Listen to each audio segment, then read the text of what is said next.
लोकमान्य ग्रंथालय प्रणीत book lovers क्लबच्या आजच्या कार्यक्रमात मी तुम्हा सर्वांचं स्वागत करतो. खरं तर तुम्हा सर्वांचं स्वागत झेंडूच्या फुलांनी झालेलंच आहे. खूप सुंदर सुरुवात आजच्या कार्यक्रमाची झालेली आहे. मंडळी, आजचा कार्यक्रम सादर करणार आहे सौ विद्या देशपांडे आणि श्री जगदीश कुंटे. सौ विद्या देशपांडे या माजी शिक्षिका आहेत, त्याचबरोबर लोकमान्य ग्रंथालय बुक लव्हर्स क्लबच्या त्या सदस्य आहेत. लोकमान्य ग्रंथालय आणि बुक लव्हर्स क्लबच्या व्यासपीठावरून त्यांनी अनेक छान छान कार्यक्रम सादर केलेले आहेत.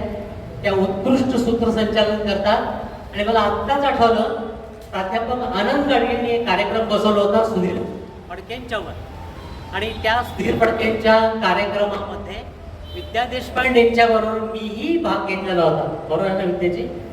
श्री जगदीश कुंटे हे आपल्या लोकमान्य ग्रंथालयाचे कार्याध्यक्ष आहेत.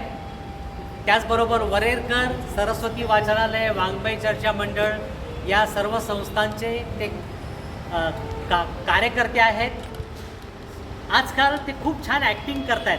परवाच वाऱ्यावरची वरात याच्यामध्ये त्यांनी छान प्रवेश केला, आणि इथंच परवा जागतिक रंगभूमीच्या निमित्ताने जो कार्यक्रम झाला त्याच्यामध्ये सुद्धा त्याने एक नाट्यप्रवेश सादर केला होता. शिवाय जगदीश कुंटेंनी आपल्या बुक लव्हर्स क्लबच्या माध्यमातून छान छान कार्यक्रम सादर केलेले आहेत. मी तुम्हाला विनंती करतो, सौ विद्या देशपांडे आणि श्री जगदीश कुंटे यांचं आपण टाळ्या वाजवून स्वागत करू. टाळ्या थोड्या कमी पडल्या मला असं वाटतं. मंडळी, आज रुंडीराज गोविंद फाळके म्हणजे श्री दादासाहेब फाळके यांचा जन्मदिवस आहे. त्यांना मी अभिवादन करतो.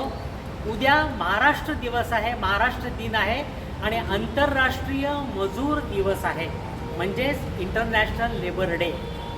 म्हणून उद्याचा कार्यक्रम आपण आज घेतो आहोत. आपण कार्यक्रमाला सुरुवात करूया.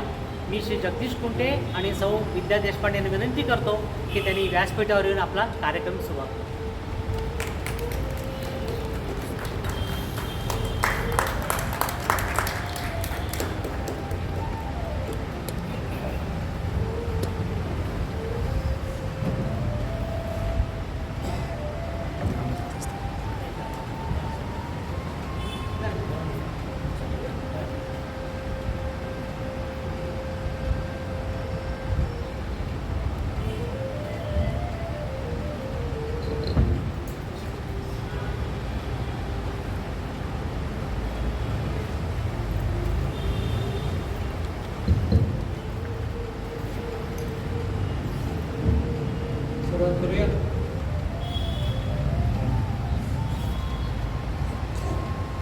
पृथ्वी तलावर माणूस हा एकमेव प्राणी आहे जो हसतो. अर्थात नेहमीच काही तसा हस्त नितळ निर्मळ आनंद करणारा असा असत नाही. तो स्मित करतो, खुदकन हसतो, खळखळून हसतो, गडगडाटी हसतो, विकट सुद्धा हसतो. तो खो खो करून हसतो, तसाच खिखी करूनही हसतो, आणि खुखू सुद्धा हसतो. म्हणजे कधी टवाळी नाही तर कधी छत्मीही हसतो. मात्र हसणारा किंवा हसू शकणारा तो एकमेव जीव या जगतात आहे.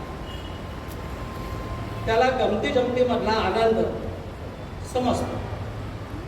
शारीरिक हालचालींमधून विनोद निर्मिती करून त्यातून आनंद घेणारा देणारा जसा तो एकमेव, तसाच शब्दांमधून होणाऱ्या अभिव्यक्तीमधून विनोदाचे विविध झरे वाहते करणारा तो अर्थात एकमेवच. एकेकाळी संत रामदास म्हणून गेले, टवाला आवडे विनोद. ते फारच गांभीर्यानं घेतल्याप्रमाणे आपल्याकडे बराच काळ विनोद हा कायमच कमी प्रतीचा मानला गेला.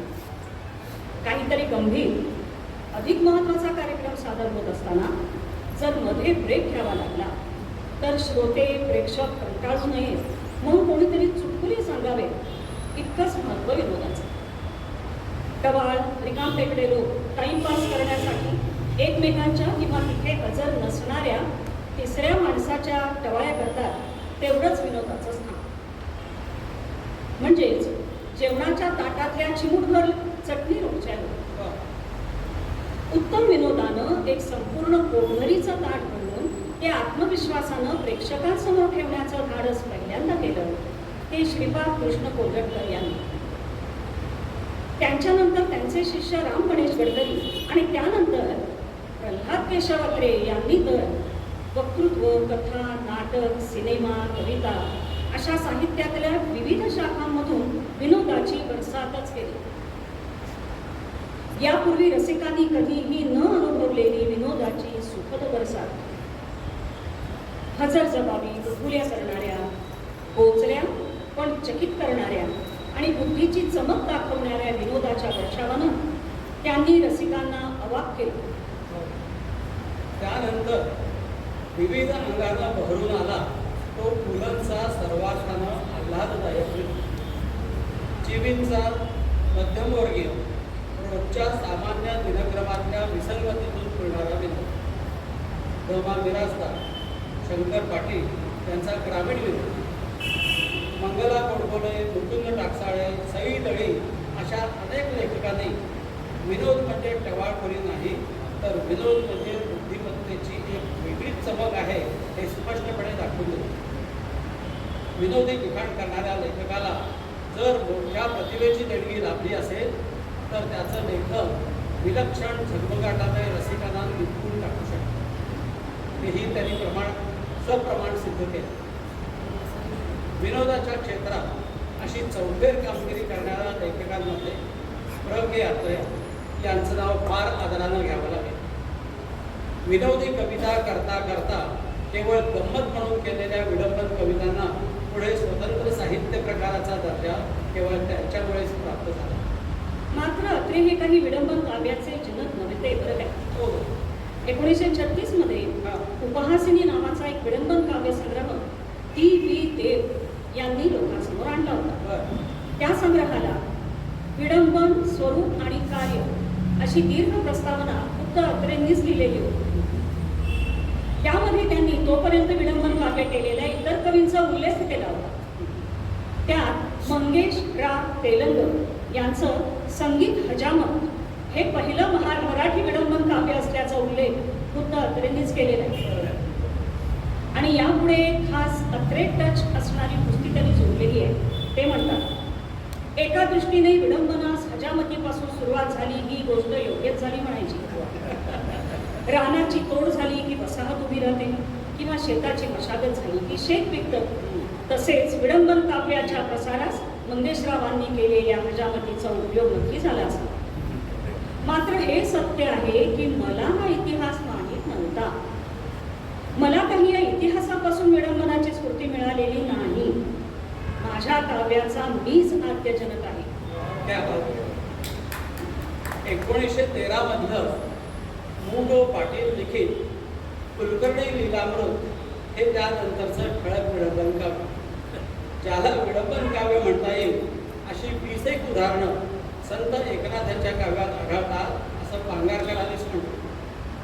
कृष्णाजी प्रभाकर खाडीलकर यांच्या विद्याहरण आणि मानापमानमधली पदं अत्यंत लोकप्रिय झाली खरी, पण त्यातली कृत्रिम शब्दरचना आणि तानबाजीचा अतिरेक पाहून माधवराव जोशी नावाचे नाटककार अतिशय नाराज झाले.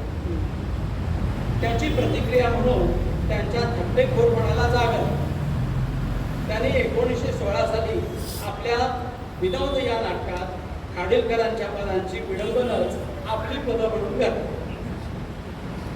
त्या काळी संस्कृत मेघदूतापासून प्रेरणा घेऊन मराठी कवींनी काक मूषकादींना दूध बनवून काव्य रचले. काक मूषका म्हणजे आपल्याला माहितीच आहे, कावळे आणि उंदीर यांना दूध बनवलं. विडंबन काव्य किंवा उपहासगर्भ काव्याची अशी अनेक मजेदार उदाहरणं इतिहासात सापडतात. म्हणजेच साहित्याच्या बाबतीत बगीचा काही विडंबन रूपी धोत्र्याची, कोर्टीची, शेवंतीची, अबोलीची तर काही छोटी छोटी गवत फुलेही फुटवायला लागलेली होती. आता त्याबरोबर काही झेंडूची फुलंही फुलायला लागली, ज्याची सुरुवातीला कोणी फारशी दखल घेतली नाही. मात्र ही प्रसन्न झेंडूची फुलं हळूहळू लोकांचं लक्ष वेधून घेऊ लागली आणि पाहता पाहता महाराष्ट्रातल्या साहित्य क्षेत्रात अभूतपूर्व खळबळ उडवून देणाऱ्या उपहासगर्भ विडंबन गीतांचं पीकच आहे. या झेंडूच्या बागेत त्या काळात अनंत काणेकर, च के उपाध्ये, वसंत बापट, विंदा करंदीकर, मंगेश पाडगावकर आणि खुशी रेगे वगैरे आणि आता आपल्याला माहीत असलेले आपले बेळगावचे अविनाश ओगले, प्रभाकर साळेगावकर, नारायण सुमंत, दिलीप कुलकर्णी असे अनेक प्रतितयश कवी मनसोक्त पाकडलेले आहे. याची सुरुवात मात्र निव्वळ व्रात्यपणातून झालेली आहे. हो, त्याचं असं झालं की 1920च्या आगेमागे बालकवी, रेव्हरंड टेडर, कवी विनायक, कवी रेंदाळकर, राम गणेश गडकरी असे अनेक नामवंत कवी योगायोगाने दिवंगत झाले. त्यातही गोविंदाग्रज म्हणजे राम गणेश गडकरी आणि बालकवींसारखे तेजस्वी तारे अकाली अल्पवयातच अकस्मात निघून पडले. हा आघात इतका मोठा आणि अनपेक्षित होता की काव्य विश्व काही काळ अक्षरशः अंधारल्यासारखं झालं. या पार्श्वभूमीवर अस्वस्थ होऊन काही कवी एकमेकांना सहाय्य करत एकमेकांचे हात धरून कवितेच्या मार्गावर चालायला लागले. श्री महाराष्ट्र शारदा मंदिर ही संस्था तेव्हा पुण्यात काहीतरी साहित्यिक कार्य करत होती. त्यातल्या काही कवींनी सन पी क्लब नावाने एकत्र जमायला सुरुवात केली. आता सन पी क्लब म्हणजे संडेला म्हणजे रविवारी एकत्र जमून चहा पाणी गप्पा गोष्टी करणाऱ्यांचा क्लब. त्यातल्याच काही कवींनी मराठी कवींच्या समूहाला इंग्रजी नाव का द्यावं असा आक्षेप केला. म्हणून याचाच रूपांतर त्यांनी पुढे रवी किरण मंडळ असं केलं. श्रीबा रानडे, माधवराव पटवर्धन, रवी यशवंत, कवी गिरीश माडखोलकर, नाट्यछटाकार दिवाकर, रमाबाई रानडे, श्रीधर घाटे, डौल गोखले इत्यादी मान्यवर कवी या मंडळाचे सदस्य होते. ते काव्य गायन आणि काव्य वाचनाचे कार्यक्रम ठरवू लागले. त्यांच्या कविता संग्रहांची प्रकाशनही व्हायला लागली.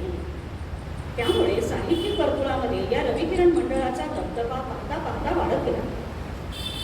त्यांचे विविध उपक्रम सुरू झाले आणि साहित्य क्षेत्रात एक खरोखरच नवचैतन्य आलं. हा केवळ एक नवीन कवी संप्रदाय होता असं नाही, तर तो एक सामाजिक जीवनाचा नवीन प्रयोग ठरला. सुरुवातीला या मंडळातल्या कवींना केशवसुतांबद्दल अत्यंत आदर होता असं दिसतं. केशवसुतांचा सामाजिक सुधारणाचा ध्यास आणि नवकवितांचा नवप्रवाह यांचं त्यांना खूपच आकर्षण होतं. गोविंदाग्रजांच्या काव्यातल्या शब्दांची जादू आणि कल्पनारम्यतेवर ते तरी अगदी क्रुद्ध झाले होते. ते इतर कवींचंही कौतुक करत. साहित्य गुणाने अत्यंत सरस असणारे अनेक कविता संग्रह आणि खंडकाव्याची निर्मिती रविकिरण मंडळाने केली. काव्यासंबंधी शास्त्रीय दृष्टीने अभ्यासपूर्ण लेखही प्रकाशित केले. एकंदरीत काव्य क्षेत्रामध्ये रविकिरण मंडळाने अत्यंत महनीय कामगिरी बजावली. मात्र काही काळानंतर काव्य क्षेत्रात त्यांनी सामुदायिक शेतीसारखे प्रयोग सुरू केले. चला सगळे मिळून खंडकाव्य लिहू. विलापिका हव्यात या घ्या विलापिका, गझल हव्यात घ्या या गझला, सुनीते हवेत पाडा सुनीते. चला जे जे हवं ते सगळं लिहून असा कारभार सुरू झाला. ते सतत एकमेकांची स्तुती करत. असं करता करता अशा कवींचा जणू एक गडच जमला. कवी माधव ज्युलियन म्हणजेच माधवराव पटवर्धन हे या कवी समूहाचे प्रवक्ते होते. ते फार प्रभावी कवी होते. ते प्रयोगशील होते आणि प्रतिभावंतही होते. त्यांनी मराठीमध्ये सुनीत आणि गझल हे प्रयोग यशस्वी केले. त्यांच्या उपक्रमाने आणि धडपडीनं धाडसाने मराठी कवितांचा कायापालट झाला असं विचारवंत मानतात. त्या काळी काव्य रचनेमध्ये इतके विविध आणि साक्षेपी प्रयोग इतर कवींनी केलेले दिसत नाही. माधव ज्युलियन यांनी तर मराठी फारसी कोशही लिहिला. रविकिरण मंडळामध्ये माधव ज्युलियन हे एकटे रवी आणि बाकी सगळे फक्त किरण आहेत अशी थट्टेमोड पोटी मात्र तेव्हा करत असत. माडकोलकर यांच्या संपादकत्वाखाली दैनिक ज्ञानप्रकाशची काव्यशास्त्र विनोद ही पुरवणी निघायला लागली. या पुरवणीमध्ये रविकिरण मंडळाच्याच कविता प्रामुख्याने प्रसिद्ध व्हायला लागल्या. इथपर्यंत सगळं छान ठीक होतं. पण होता होता हे कवी त्या पुरवण्यामधून केशवसुतांच्या स्वभावावर, वागण्यावर टीका करायला लागले. गडकऱ्यांच्या संप्रदायाला ते नावं ठेवायला लागले.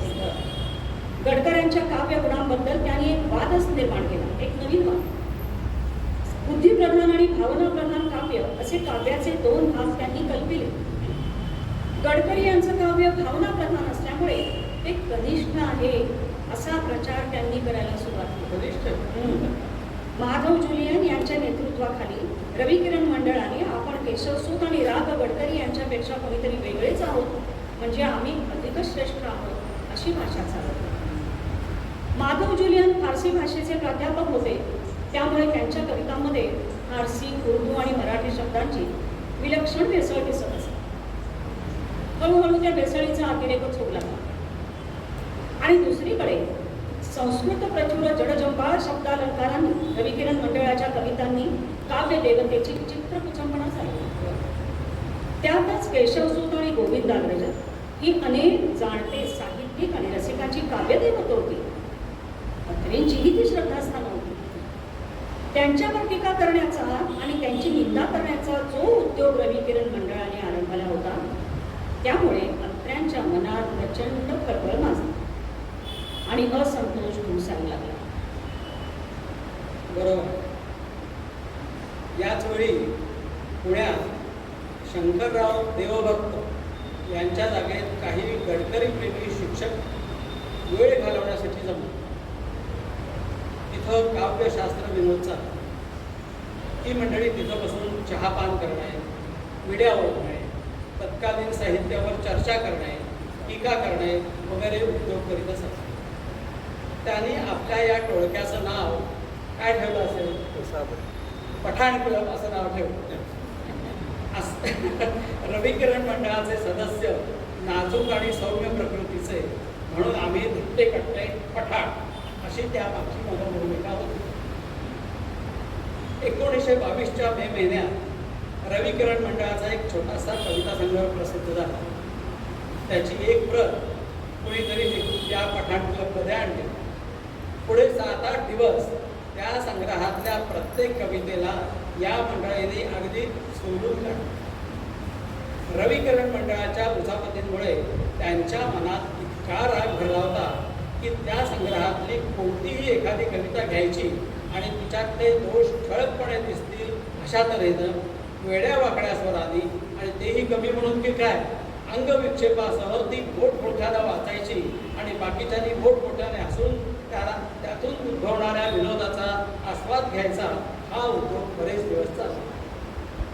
अत्रेने असं नमूद केलंय की हे जे पद्धतशीर सामूहिक विडंबन चाललं होतं, त्याचा परिणाम माझ्यावर असा झाला की एके दिवशी मला स्फूर्तीचा एक जबरदस्त झटका आला आणि मी कवितांच्या विडंबनाच्या पंक्ती एकामागोमाग बोलू लागलो. त्यामुळे मंडळात जमलेल्यांमध्ये हशा आणि टाळ्यांचा जणू महापूर झाला. त्यावेळी मला प्रथमच तीव्रपणे जाणवलं की काहीतरी निराळीच रंगी आपल्या हाती लागले आणि आता ती आपण गमावता कामा नये.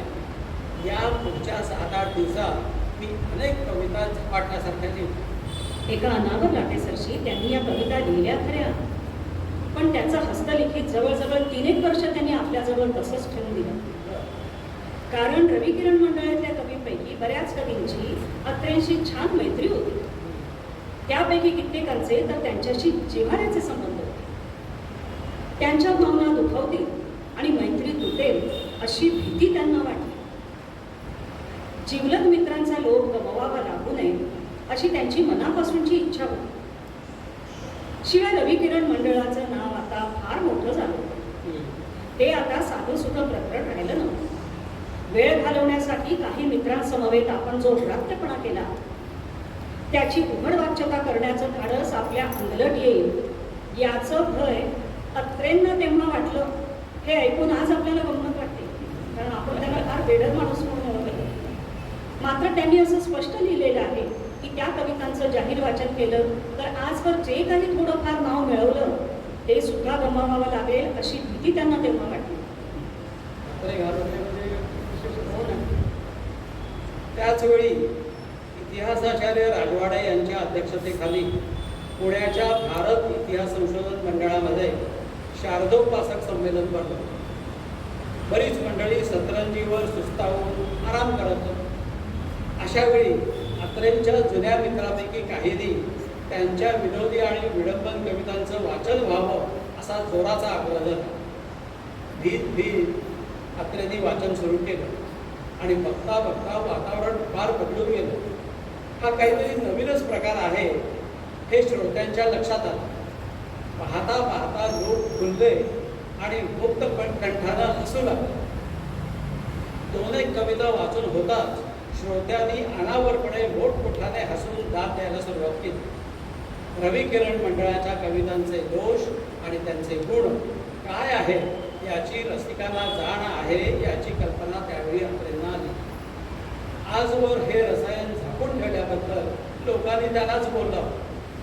या प्रसंगामुळं अत्र्यांचा आत्मविश्वास बळावला आणि 2च महिन्यात अत्र्यांनी झेंडूच्या फुलाची पहिली आवृत्ती काढली जी फक्त 5 महिन्यात संपली. अत्रेंनी स्पष्टच म्हटलंय, विनोदी लेखक म्हणून महाराष्ट्रात माझे कधी नाव होईल याची मी कल्पना देखील केली नव्हती. विडंबन काव्य म्हणजे काय ते मला फक्त ऐकून माहीत होते. असे असता विडंबन काव्य लिहिणारा एक कवी म्हणून अकस्मात मला प्रसिद्धी मिळाली. घरात अंथरुणावर झोपलेला माणूस झोपेतून उठावा आणि अचानक वळकटी गुंडाळून रस्त्यावर येऊन बसावा तसे काहीसे माझे झाले. प्रेमाची आणि निसर्गाची हळूवार गाणी गुणगुणणारा एक गुजरा माणूस एके दिवशी अचानक आपली चाल चालवून आणि चर्या बदलून तुषार विडंबन काव्याच्या खुंटावर जाऊन बसला आणि लोक त्याच्या भोवती टाळ्या घेऊन मोठमोठ्याने हसून गर्दी करून घेऊन राहिले. मी डोळे किलकिले करून मधूनच त्या मंडळीकडे पाहत होतो आणि मनातल्या मनात अचंबा करीत होतो की हे सगळे झाले कसे आणि मी इथे आलो तरी कसा. वास्तविक मला जायचे होते दुसऱ्याच मुक्कामाला. मला बालकवी आणि गोविंदाग्रज व्हायचे होते. ती माझी दैवते होती. पण ते सगळे राहिले बाजूला. देवाच्या आळंदीला पोहोचायच्या ऐवजी मी चोरांच्या आळंदीला जाऊन पोहोचलो. म्हणून ते पुढे म्हणतात की मी कविता लिहू लागलो तो नवकवितेच्या वैभवाचा काळ. नवकवितेची विलक्षण धुंदी आमच्या डोळ्यावर चढली होती आणि डोक्यामध्ये मस्ती भरून राहिली. 20-21 साली या धुंदीमधून आम्हाला रवी किरण मंडळाने गार पाण्याची बाटली डोक्यावर भडाभडा ओतून खडबडून जागे केले. याचा माझ्यावर तरी असा परिणाम झाला की भावकाव्याचे गंभीर अवगुंठन झुगारून देऊन माझ्यामधला उदात्त विडंबनकार डरकाळी पडून एकदम बाहेर पडला. माणसावर आकस्मिक आपत्ती आली की एका रात्रीत त्याचे केस पांढरे व्हावे तसे काहीच झाले. माझ्या प्रतिभेला आलेली कोवळी फुलं एकदम गळून पडली आणि तिच्यावर सरासरा जाडजूड झेंडूची फुलं फुलून आली. रवी किरण मंडळ प्रगट झाले नसते तर माझ्या बुद्धीच्या खोल कपारी आडून विनोदाचा चांगला मनगटा एवढा झरा वाहतो आहे त्याचा मला सुगावा देखील लागला नसता. रवी किरण मंडळानंच मला विडंबनकार बनवलं हे मात्र खरं. पुढे 27 सालच्या मे महिन्यामध्ये श्रीपाद कृष्ण कोल्हटकर यांच्या अध्यक्षतेखाली पुण्यात साहित्य संमेलन भरलं. त्यातल्या काव्य गायनाच्या सत्रामध्ये झेंडूची फुले मधल्या 5-6 कविता अत्रेंनी व्यासपीठावरून म्हटल्या. त्या रसिकांनी अक्षरशः डोक्यावर घेतलं. बराच वेळ नाट्य करत हशा आणि टाळ्यांच्या गजराने दुमदुमून गेलो. झेंडूच्या फुलांचा महाराष्ट्र रसिकांनी केलेला हा पहिला जाहीर सत्कार होता. मात्र आपल्या कवितांच्या विडंबनाचं जाहीर वाचन व्हावं आणि त्याला इतकी लोकप्रियता मिळावी हे सत्य रवी किरण मंडळातल्या कवींना फार फारच होतं. बरोबरच आहे. म्हणून मग त्याने कोल्हटकरांकडे तक्रार केली आणि हट्टच धरला की अध्यक्षीय भाषणातून याविषयी तीव्र नापसंती जाहीरपणे व्यक्त करावी आणि या कृत्याचा स्पष्ट शब्दात निषेध करावा. कोल्हटकरांनी असं करण्याला मंजुरी दिली. कारण रविकिरण मंडळाला नाखुश करण्याचं धैर्य कोल्हटकरांच्याकडेही नव्हतं. म्हणजे रविकिरण मंडळाचा तेव्हा केवढा दबदबा होता हे लक्षात ठेवा. त्यांनी खरोखरीच अध्यक्षीय भाषणातून त्या विडंबन कवितांची निर्भरचना केली. त्यांचे शब्द इतके कटू आणि बोचरे होते की चाबकाच्या फटकाऱ्याप्रमाणे ते माझ्या काळजाला झोंबले आणि माझ्या डोळ्यात अश्रू उभे राहिले, असं खुद्द अत्र्यांनी नमूद करून ठेवलं. त्यांच्या मनाला ही गोष्ट इतकी लागण्याचं कारण म्हणजे कोल्हटकर हे तर गुरूंचे, त्यांच्या गुरूंचे गुरु म्हणजे राम गणेश गडकऱ्यांचे गुरु. कोल्हटकर यांचं हे मत आज ना उद्या बदलेल अशी आशा ठेवून अत्रे वाट पाहत राहिले. आणि काही वर्षांनी खरोखरच कोल्हटकर यांनी अत्र्यांना स्वतःच्या हस्ताक्षरात झेंडूच्या फुलावर एक विस्तृत अभिप्राय लिहून पाठवला. त्यामध्ये त्यांनी त्या विडंबन कवितांची मुक्तकंठानं स्तुती केली आणि अखेरीस रविकिरण मंडळाच्या सभासदांना वाईट वाटू नये म्हणून या आपण पाठवलेल्या चांगल्या अभिप्रायाची कुठेही वाच्यता न करण्यास त्याने अत्र्यांना बजावलं.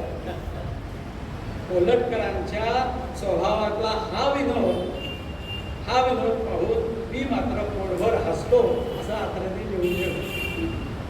पुढे काही वर्षांनी रविकिरण मंडळाच्या बहुतेक सभासदांच्या मनातली अडी वितळून गेली आणि ते सुद्धा या विडंबन कवितांमधल्या विनोदाचा मोकळेपणाने आस्वाद घ्यायला लागले. अनेक वेळा तर एकाच व्यासपीठावरून सर्वांनी मिळून कविताही सादर केल्या. माधवराव पटवर्धनांनी आपल्यावरचा राग सोडावा म्हणून अत्रेंनी खूप प्रयत्न केले. त्यातून इतकं मात्र झालं की माधवराव पटवर्धनांच्या मनात अत्रेंविषयी पहिल्यासारखी कटुता राहिली. निदान त्यांनी ती तशी कधी व्यक्त तरी केली नाही. मात्र ज्यांचा अत्रेंच्यावर अखेरपर्यंत राग राहिला आणि ज्यांनी अत्रेंना कधीच क्षमा केली नाही असे एकच कवी नंतर राहिले ते म्हणजे प्राध्यापक श्री नि. चापेकर. प्रत्येक लहान मोठं लिखाण आणि व्याख्यानाच्या अखेर चापेकर पसायदान आणत असतात. त्यांची ती गोड होती. शिवाय प्रत्येक शब्दाच्या मागे सत आणि सुचट टोपण घालण्याची त्यांना अतिरेकी सवय होती. अत्रेंनी या सवयींचं फार बोचरं विडंबन केलं. ते चापेकरांना अजिबात विनोदात घेता आलं नाही. त्यांना ते अगदी बरमी लागलं. मग ते आपला राग बाहेर इतरांकडे व्यक्त करायला लागले. चापेकरांना आपला राग येतो आणि ते जाहीरपणे आपल्याविषयी इतरांकडे रागाने बोलतात हे समजल्यावर तर अत्रे आपले हात घेऊन त्यांच्या मागेच लागले. पुण्याच्या नगर वाचन मंदिरात एका कोजागिरीच्या रात्री मराठी काव्य या विषयावर अत्रेंचं व्याख्यान होतं. अध्यक्षस्थानी खुद्द चापेकरच होते. कारण तेच वाचन मंदिराचेही अध्यक्ष होते. अत्रेंनी आपल्या व्याख्यानात मराठी भाषेतल्या निरनिराळ्या भिकार काव्यांचे नमुने सादर करून श्रोत्यामध्ये विलक्षण हशा पिकवला. ते नमुने कोणत्या कवीचे ते मात्र अत्रेंनी सांगितलं नाही. लोक खुश होऊन हसत होते. मात्र चापेकर अध्यक्ष खुर्चीत भयंकर चेहरा करून धुमसत बसले होते आणि मनातल्या मनात खात होते. कारण अत्रेंनी सादर केलेल्या बहुतांश कविता या चापेकरांच्या. त्यानंतर पुढे तर चापेकर अत्रेंच्यावर इतके भडकले की त्यांच्या एकावली नावाच्या काव्यात त्याने अत्रेंना चक्क डुक्कर अशी शिकवली. यावर अत्रे काय गप्प बसतील.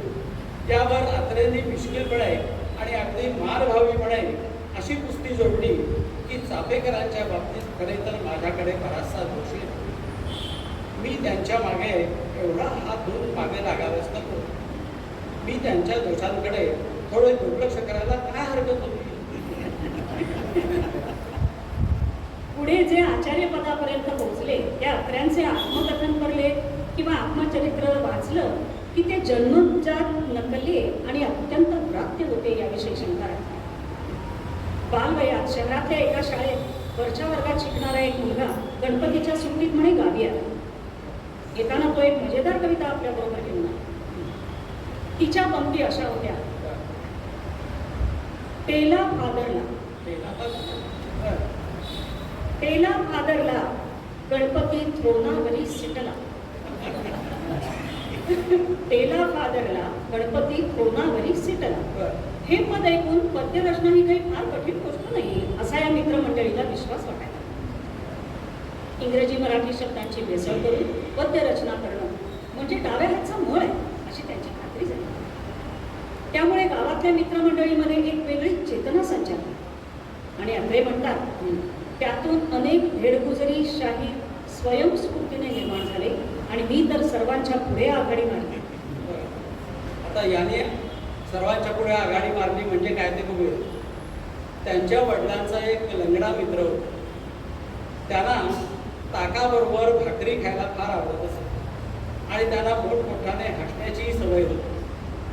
या माणसावर 2-3 मित्रांच्या साह्याने अत्र्याने एकदम एक इंग्रजीत कविता पाठवली. ती अशी: crippling crippling walks up a man, laughing, crying, ha ha ha, liking daily buttermilk bread, laughing, crying, ha ha ha. अत्र्यांनी लिहिलं आहे की ज्या लंगड्या ग्रहस्थावर ही कविता केली होती ते इंग्रजी न समजता देखील इतके संतापले की आपला लाकडी पाय हातात घेऊन माझ्या मागे धावण्याचेच काय ते त्यांनी बाकी ठेवले. आम्ही मित्रांनी मात्र या गाण्याच्या भांडवलावर त्या तैमूर लंगाचा कित्येक दिवस अमानुष छळ केला आणि आम्ही 10-20 मुले हे गाणे कोरसमध्ये घसाड्या आवाजात ओरडत कितीतरी दिवस त्यांच्या मागे लाग फिरत होतो. त्यांच्या गावच्या देवळात एक हरजासी बुवा येत असत. त्यांनी एकदा एक खारूड गायले: भवानी आई रोडगा वाहून तुला, नणदेचं कार्ट किरकिर करतं रुज होते त्या. या भारुडाची चाल बालवयातल्या अत्रेंना इतकी आवडली की ते गाणं ते सतत गुणगुणत राहिले. सीताबाई नावाच्या एका तिरड्या स्वयंपाकीण बाईवर मग त्यांनी या चालीवर एक उत्स्फूर्त कविता बनवली. ती अशी: सीताबाई वर्णू किती तव गुण, डोळा काना नाक वाकडे बधिर असती तव कर्ण, एकादशीला उपवास करुणी खाई कांदा लसूण, सीताबाई वर्णू किती तव गुण. अशी ही रचना केली तेव्हा त्यांचं वय अवघं 10 वर्षांचं. काय सांगतात? हो. अत्रेंनी यावर लिहिलंय: हीच माझी पहिली कविता आहे असे म्हणावयास हरकत नाही. माझ्या काव्य प्रकाशनाचा प्रारंभ पुढे जरा गंभीर कवितांनी झाला असता तरी माझ्या काव्यलेखनाची खरी उत्स्फूर्त सुरुवात व्यंगांचा उपहास करणाऱ्या या वरील विनोदी कवितेने झालेली आहे. व्यंगांची टवाळी काव्यात करण्याची ही खोड मला फार लहानपणापासूनच चढलेली आहे हे मी कबूल करतो. एकदा काय झालं, लेकची साथ सुरू झाली. आता शाळेला सुट्टी जाहीर होणार अशी खात्री वाटून अत्रे मित्रमंडळी अगदी आनंदित झाली. मात्र हेडमास्तरांनी पाहणी अंती जाहीर केलं की शाळा बंद करण्या इतकी वाईट परिस्थिती नाही, त्यामुळे शाळा सुरूच राहणार. मुलं सुट्टीची वाट बघून कंटाळून गेली. गावातला आपले काही वाढेना आणि शाळा काही बंद होईल. मित्रमंडळी हवालदिल झाली हे बिचाऱ्या बाल अत्रेंना पाहावे. त्यांचे वडील नगरपालिकेचे सेक्रेटरी असल्यामुळं उंदीर पकडण्याचे 2-4 पिंजरे नेहमी त्यांच्या घरी पडून असत. त्या रात्री एक पिंजरा त्यांनी माळ्यावर लावून ठेवला आणि अपेक्षेप्रमाणे एक लठ्ठ उंदीर त्यात अडकला. त्याला गावाबाहेर सोडण्याचं निमित्त करून अत्रे आणि सगळी मित्रमंडळी नदीवर पोहोचली. तिथं पिंजरा पाण्यात बुडवून त्याने तो उंदीर मारला. मग त्याला एका कागदाच्या पुढ्यात बांधून शाळेत आणला. पण तो होता रविवारचा दिवस. नकाशा पाहायचा असल्याचा बहाणा करून अत्रेंनी हेडमास्तरांच्याकडून चावी मिळवली आणि हेडमास्तरांच्या खोलीच्या एका कोपऱ्यात उंदीर फेकून दिला. सोमवारी शाळा परत भरेपर्यंत उंदीर कुजलेला वास शाळाभर पसरला होता आणि त्यानंतर हेडमास्तरांना महिनाभर शाळा बंदच ठेवावी लागली. अत्रे म्हणतात की हेडमास्तर गंभीरपणे लोकांना आपण शाळा का बंद ठेवली याचं स्पष्टीकरण देत होते. तेव्हा मी आणि माझा मित्र रडके चेहरे करून आपल्याला फारच वाईट वाटत असल्याचे दाखवण्याची शर्थ करीत शाळेसमोरच्या दगडावर बसून होतो. एकदा असं झालं की दिवाळीच्या सुट्टीत तर अत्रेंनी आपल्या लंगोटी मित्रासह घरच करून सोडलं. या दोघांचे वडील मिळून गप्पा मारत आणि मिळून विड्या पित असत. या दोघांनी आपल्या वडिलांच्या विड्या बनवल्या. विड्यांची टोकं पकडून त्या खोलल्या. आत एक एक लवंगी फटाका कोंबला आणि नीट तंबाखू भरून टोकं पकडून बंद करून पुन्हा बंडलमध्ये घालून ठेवून दिल्या. त्यांना फार वाट पाहावी लागली नाही. दोघांच्या वडिलांच्या गप्पा सुरू झाल्यावर मग विड्यांची बंडल उघडायला वेळ लागलाच नाही. गप्पा रंगात आल्या. त्यांनी विड्या शिलगावल्या आणि दोघांच्याही विड्यांमधून पार उडाले. अत्रेलीला तोंडाला विंचू चावल्याप्रमाणे दोघेही किंचाळून बसल्या जागेवर 2-2 फूट उडाले. हसता हसता आमच्या मुरकुंड्या वळल्या. आमच्या मोठमोठ्याने अनावर हसण्यामुळे आमचे बिंग मात्र बाहेर आले. माझे वडील असे काही संतापले की सांगता सोय नाही. त्या दिवशी त्यांचे हात दुखे तो आम्ही मार खाल्ला. खरं तर पुढे केल्यानंतर सापडणं आणि मार खाणं असा प्रसंग जरा विरळाच म्हणावा लागेल. कारण अत्रेंनी अगदी स्पष्टच लिहिलंय, प्रतिदिनी आणि प्रतिक्षणी माझा वात्रटपणा अगदी शुक्लेंदुवत वाढतच गेला असता तरी आमच्या वर्गातली आणि गावातली पुष्कळशी मुलं माझ्यापेक्षा कितीतरी जास्ती थट्टेखोर आणि खोडकर होते. म्हणजे काय असणार त्यांच्या 4 आणे किमतीच्या या पुस्तकात त्यांनी रसिकांना काही सूचनाही दिलेल्या होत्या.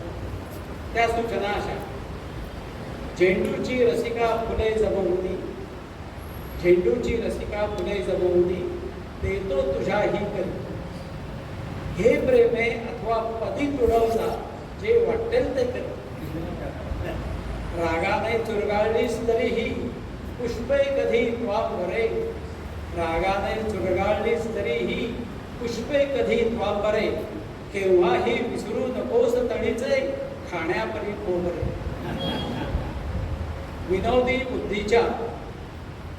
विनोद बुद्धीच्या विलासाच्या या तळीच्या खोबऱ्यानंच या कवितांना एक स्वतंत्र मूल्य प्राप्त करून दिलंय हे वाक्य.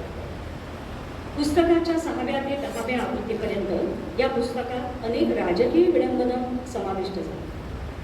मोरारजीभाईंची खिल्ली तर त्यांनी पदोपदी उडवली होती. मोरारजीभाईंची खिल्ली उडवताना त्यांनी लिहिलं, मोरया तुझे नाव चांगले भारतामध्ये फार गाजले, मोरया तुझे नाव चांगले भारतामध्ये फार गाजले, करुणी मोरया तू पोषण दगड खाऊनी करिसी भाषण, मोरया तुझे राज्य चांगले चोर गुंड हे फार माजले, दारूबंदीचा करुणी कायदा करिसी आमुचा तूच फायदा. 1956 मध्ये नेहरूंची सुद्धा त्यांनी हजेरी घेतली. ती अशी: वहवा वहवा नेहरू हा सुंदर कितीतरी खचित हा, वहवा वहवा नेहरू हा सुंदर कितीतरी खचित हा, त्यासी आपण पाहूया त्याला जाऊन सांगूया, नेहरू काका मुंबई टाका आहे आई ती अमुची नाही कुणाच्या बापाची. अशाच प्रकारच्या रचना शंकरराव देव, विजयलक्ष्मी पंडित, बाळासाहेब खेर अशा अनेक राजकारण्यावर त्यांनी लिहिल्या. सदोबा पाटील आणि इतर काही राजकारण्यांच्या तर त्यांनी आरत्या सुद्धा लिहिल्या.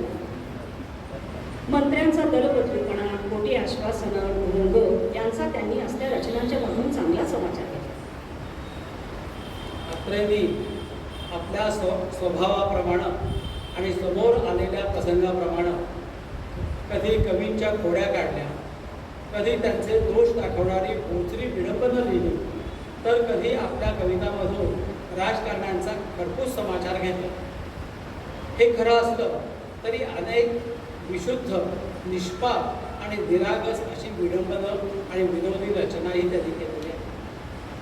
रेव्हरंड टिळकांनी बालकवींच्या निधनानंतर पाखरा येशील कधी परतून ही जी आर्त कविता लिहिली, तिचं विडंबन करताना अत्रेंनी कळवळून परिटाला प्रश्न केला, परिटा येशील कधी पैसे. परीट कधी कपडे फाडून आणतात, तर कधी ते हरवूनच येतात, तर कधी पट्टे तोडतात, कधी याचे कपडे त्याला तर त्याचे कपडे याला अशी कल्पनाही करतात. परिटांच्या अशा सगळ्या वैशिष्ट्यांची जत्री एका कवितेत अत्रेंनी मांडते. कोट रेशमी लग्नामधला मानेवर उचलून, कोट रेशमी लग्नामधला मानेवर उचलून, उरल्या सुरल्या गोंड्यांचीही वासलात लावली. तिच्या भरजरी पैठणीची या मच्छरदाणी करून, तिच्या भरजरी पैठणीची या मच्छरदाणी करून, गावातील कपड्यांची सगळ्या गल्लत छान करून परीला येशील कधी पण. केशवसुतांच्या दमाचे थीम या कवितेत बाळ सकाळी पाना फुलांच्या वरचे चमकणारे दवबिंदू बघून नवलाने आपल्या आईला विचारतो, कोठूनही हे आले, हे काल संध्याकाळी नव्हते. या कवितेच्या विडंबनात केशवकुमारांच्या म्हणजेच अत्रेंच्या कवितेतला बाळ भल्या सकाळी घरात पाहुणे पाहून नवलाने आईला तोच प्रश्न विचारला.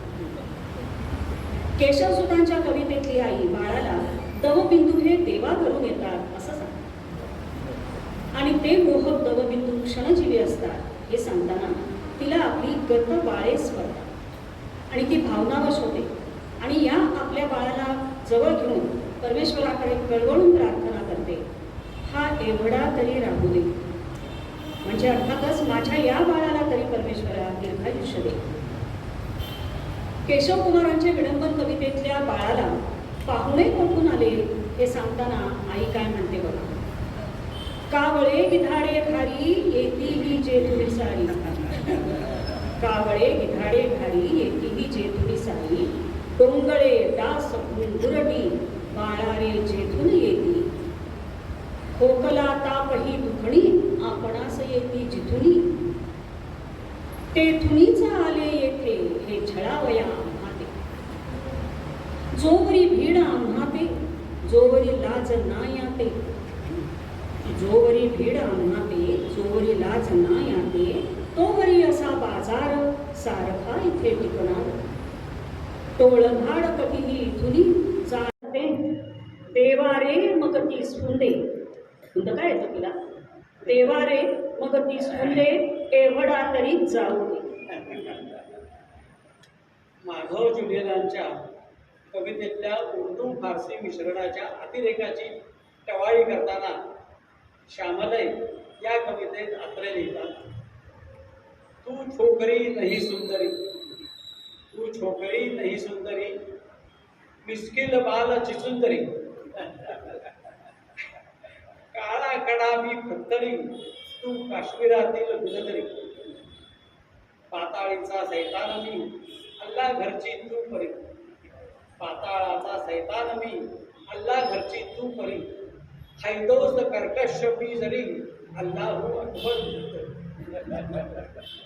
मी तो पिठातील बेवडा, विस्कीतील तू माधुरी, काळे चिराईत मी कडू, तू बालिका खडी सांग, पॅटीस तू कटलेट मी आमलेट मी तू साबुती, पॅटीस तू कटलेट मी आमलेट मी तू साबुती, कांदे बटाटे भात मी मुर्गी बिर्याणी तू बरी, अक्रोड मी कंदाहारी तू सहाऱ्यातील खरजुरी, बेडवल वक्र त्रिकोण मी तू लंब वर्तुळ घेत, चल श्यामले म्हणूनी घरी, चल श्यामले म्हणूनी घरी, बसू खेटुनी जवळी तरी, झिडकारुनी मजला परी, मत प्रीतीचा न खिमा करी. अनंत काणेकरांनी उर्दू फारसी मिश्रणाचा उपहास आपल्या स्वतःच्या मजेदार शैलीत स्वतंत्रपणे केला आहे. माधव जुलियानी आणि बेगमेचे विरहगी ही कविता लिहिली, बेगमेचे विरहगी. त्यावर काणेकरांनी बेगमेच्या विरहगीताला शिवाजीचे उत्तर हे विडंबन दिले. आता माधव जुलियानी आणि मराठी फारसी शब्दकोश लिहिला हे आपल्याला माहीतच आहे. कविता अशी आहे, मज पाहुली तुवागे लिहिलेस बेगमेचे, मज पाहुली तुवागे लिहिलेस बेगमेचे, अडखळत वाचून या आनंद होई माते, अडखळत वाचून या आनंद होई माते, ते नाथ आणि स्वामी मज सर्व काही उमजे, ते नाथ आणि स्वामी मज सर्व काही उमजे, इश्की दिविश्की दिलनू काहीच न समजे, जरी या मराठमोळ्या शिवबास शिवबास बोध व्हावा, जरी या मराठमोळ्या शिवबास बोध व्हावा, तरी पारसी मराठी माझं कोश पाठवा. या सगळ्या कवितांमध्ये एक असं विडंबन आहे ज्याला विडंबनांचा एक वैशिष्ट्यपूर्ण प्रकारच म्हणावा लागेल. यात भगवद्गीतेच्या पहिल्या अध्यायाचा आशय तारकट भाषेत मांडलेला आहे. कवी आहे जयकृष्ण केशव उपाध्ये. या रचनेचं नाव आहे चाल चलाऊ भगवद्गीता. पार्थ म्हणेगा ऋषिकेशी या युद्धाची ऐशी तैशी. पार्थ म्हणेगा ऋषिकेशी या युद्धाची ऐशी तैशी. 72 आहे मेलो उपाशी पण लढणार नाही. धोंड्यात जावं ही लढाई आपल्या वाचाने होणार नाही. समोर सारेच बेटे जावई बाप दादे काके. काखे झोळी हाती भोपळा भीक मागून खाईना आपला.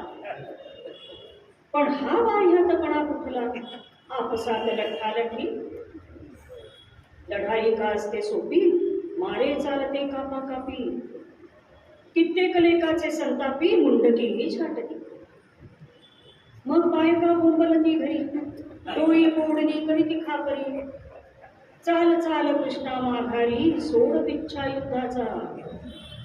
अरे आपण मेल्यावर घरच्या कोटीला परद्वार.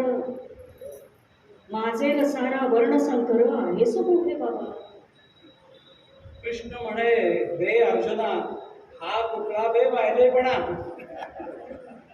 पहिल्याने तर टणटणा उडत होताच लढाया. मारे रथावर काय बैसला शंखध्वनी काय केला. मग आत्ताच कुठे गेला रे तुझा जोर तुझा मगाचा. तू बेट्या मूळचाच गेला पूर्वीपासून ओळखतो तुला. तरी आता तुझ्या बापाला सोडणार नाही गच्चमची. आहारे भागूबाई म्हणे मी लढणार नाही. बांगड्या भरा की रडूबाई आणि कसा दळत. नव्हते पाहिले मैदान तो वर उगाच करी टुणटुण. म्हणे येऊ करी आत्ताच जेरली कशा नाही. अरे तू क्षत्रिय की धेड आहे की विकली कुळाची चाड. एका भीक मागायचे वेळ टाळक्यात शिरले कुठून. अर्जुन म्हणे गा हरी आता कटकट पुरे करी. अर्जुन म्हणे गा हरी आता तरी कटकट पुरे करी. 10दा सांगितले तरी हे का तुझा असला. आपण काही लढत नाही पाप कोण शिरी घेईल. धीला म्हणकी भागूबाई दे नाव वाटेल ते. ऐसे बोलोनी अर्जुन दूर फेकूनी धनुष्य बाण. खेटरावाणी तोंड करून मटकन खाली पैसा. रविकिरण मंडळातले कवी नाजूक आणि साजूक प्रवृत्तीचे म्हणून त्यांची चेष्टा करण्यासाठी अत्रेंच्या मंडळाने आपलं नाव पठाण क्लब असं ठेवलं हे मगाशी आपण बघितलं. पुढे काव्य क्षेत्रातल्या अतिशय वंदनीय अशा केशवसूत आणि गडकऱ्यांच्या अपमानाने अत्रे आणि त्यांचे मित्र खवळले. त्यानंतर रविकिरण मंडळाच्या कविता या नाजूक साजूक चाईजुई आणि देवीच्या फुलासारख्या असतील तर ही घ्या आमची झेंडूची फुलं. इतर फुलापेक्षा जास्त ओबडधोबड जाडजूड आणि टिकाऊ झेंडूची फुलं असा सात्विक संताप या विडंबनाच्या जन्मामागे होता. हे खरं असतं तरी त्यातल्या गुणवत्तेच्या चमकदारपणामुळं त्यांनी रसिकांना भारूनच टाकलं हेही तितकंच खरं. म्हणून तर ही शतकाहून अधिक काळ टिकाऊ आणि दीर्घायू असल्यामुळेच आपण सणावारांच्या सजावटीला आणि कार्यशोभेला झेंडूच आवर्जून वापरतो ना. त्यांच्या प्रसन्न केशरी पिवळ्या रंगानं आणि भरघोस टवटवीतपणानं उत्साही वातावरणात मांगल्याची भर पडते यात तर काही शंकाच नाही. एक शतकभर ही प्रसन्न झेंडूची काव्यफुलं आपला टवटवीतपणा तसाच टिकून ठेवून वेगवेगळ्या भागांमध्ये विविध माळ्यांच्या देखरेखीखाली नव्याने पुन्हा पुन्हा फुलतच आहेत याचं कारणही हेच असावं. एखाद्या संस्थेची शताब्दी आपण जोमानं साजरी करतो पण एखाद्या काव्य प्रवाहाची शतकपूर्ती साजरी करण्याचे प्रसंग असे कितीसे येतात. अर्थात त्याचं कारणही तसंच आहे. साहित्यातले प्रवाह, कलाकृती या आपापल्या विशिष्ट कालखंडाशी जोडलेल्या असतात. तो कालखंड मागे पडला की ते संदर्भही मागे पडतात. ही झेंडूची बाब मात्र या नियमाला अपवाद ठरली आहे ही वस्तुस्थिती आहे. याचं सगळं श्रेय प्रल्हाद केशव अत्रे म्हणजेच केशव कुमार यांना. म्हणूनच या झेंडूच्या शतकोत्तरी बागेच्या माळ्याला म्हणजेच प्रल्हाद केशव अत्रे यांना आम्ही त्रिवार वंदन करतो. आणि या कार्यक्रमाचं सगळं श्रेय विद्याताई नाही, कारण हे सगळं संकलन कधीच केलं फक्त वापरायचं नाही. 1922 मे मध्ये पहिल्यांदा विडंबन कविता लिहिली. 22 मे मध्ये अत्रेंनी. त्यानंतर 3 एक वर्ष आपल्याजवळ त्यांनी तसंच ते लिखाण ठेवून घेतलं. आणि 25 साली, महिनाने नाही पण 25 साली त्यांनी पहिली आवृत्ती काढली झेंडूची फुलाची. म्हणजे यावर्षी 101 वर्ष झाली.